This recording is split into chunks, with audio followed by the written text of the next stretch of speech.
Niffurmaw aħjar il-futur ta' tfal tagħna. Dan kien il-messaġġ ewlieni li għadda l-Prim Ministru mexxej tal-Partit Laburista Robert Abela waqt attività bit-tema u li jidna l-potenzjal ta' pajjiżna li tellet fil-mos ta' FC Youth Academy.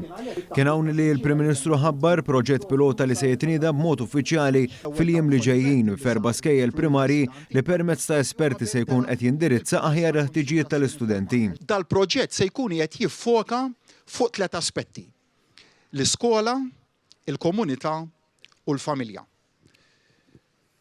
L-esperti li hemm f'kull skola se jkunu qegħdin jidentifikaw l-isfidi li qed jiltaqgħu magħhom ċerta studenti. Wara li jidentifikaw l-isfida x'inhi, se jkunu qegħdin jaraw ma' xi hija relatati, hix relatata ma' sfida ġol-familja, jekk hix relatata ma' sfida relatata mal-komunità, jew hix sfida li toħroġ mill-familja mill-iskola nnifisha.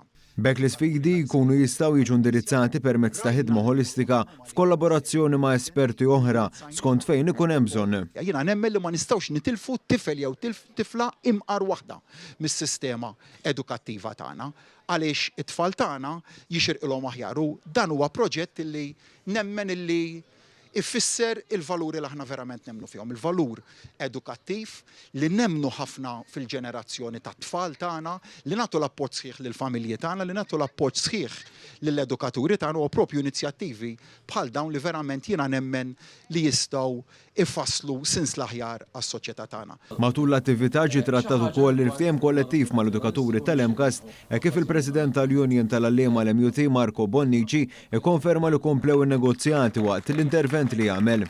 Apprezzajt ħafna l-kummenti tal-Prim Ministru tal-ġimgħa għaddiet rigward il-kwistjoni tal-EMCAST li prattikament għalinna marru nnegozjaw u li it-Tribunal mhuwiex soluzzjoni u fil-fatt hekk għamilna, ġifieri il-ġimgħa grazzi anke għall-Ministru Grima morna nnegozjaw, għamilna laqgħat ta' negozjati u għandna jekk Alla jrid il-ġimgħa d-dieħla anke ta' wara li ħankomplu għaddejnek blan li neħqu dan il-ftehim li issa ilu daqshekk.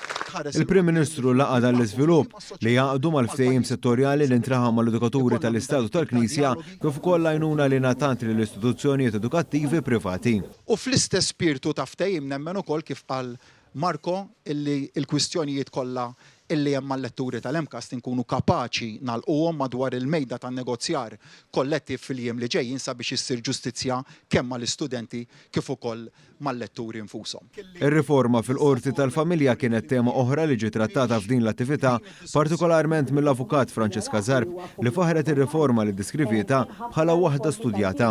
Jiena nawgura, d-dokument diġà jawgura tajjeb ħafna, nawgura naturalment illi meta għada pitada din ir-riforma issir liġi nużawha u nipprattikawha fil-qrati tagħna b'mod illi tgħin il-familji Maltin u Għawċin. Dwar dan il-Prim Ministru enfasizza l-importanza ta' dialogu formati differenti li jwassal għal aktar ħidma bris il-ġid komuni.